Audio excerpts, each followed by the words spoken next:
जाती है। अब मासी अपनी बधाई को लेकर बहुत अपसेट सी बैठी थी, तो वहाँ नाना आए और बोले, लाडो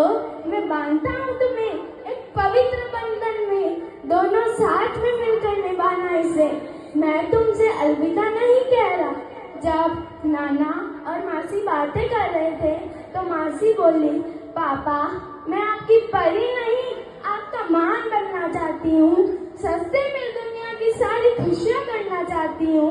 बूढ़े होकर भी आपकी नन्ही सी जान कहलाना चाहती हूँ, फक्र हो आपको मुझ पर ऐसी शान बनना चाहती हूँ। जब नाना और मासी बातें कर रहे थे तो वहाँ नानी और उषा मामी जी आए और सर पर हाथ फेरते हुए बोले, मुबारक हो तुमको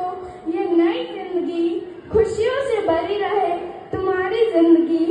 कभी गम का साया तुम पर न हो, दुआ है हमारी तुम यूं ही सदा खुश रहो। अब आपको पता है जो बड़े भैया छोटे भैया होते हैं वो बाहर से तो बहुत ब्रेव बनते हैं हमारे सामने, अंदर से उनका दिल बहुत कमजोर होता है। वैसे ही बड़े मामा छोटे मामा एक कमरे में गुमसुम से बैठे थे और एक दूसरे से बातें कर रहे थे। आपको पता है उनका दिल क्या कह रहा था? हंस के विदा करता हूँ, जा तुझे उस घर जाना है, राखी के दिन मगर बहना हाँ लौट के तुझको आना है, संग खेले हम तुम बड़े हुए, कई दिन गुजरे हैं लड़े हुए, वो यादें वो बचपन के दिन हर पल बिखरे पड़े हुए, ओ नन्ही गुड़िया ओ बहना तन से ये जान जुदा हुई, खुश रहे हरदम तू, दिल से भाई की दुआ हुई, दिल से भाई की दुआ हुई।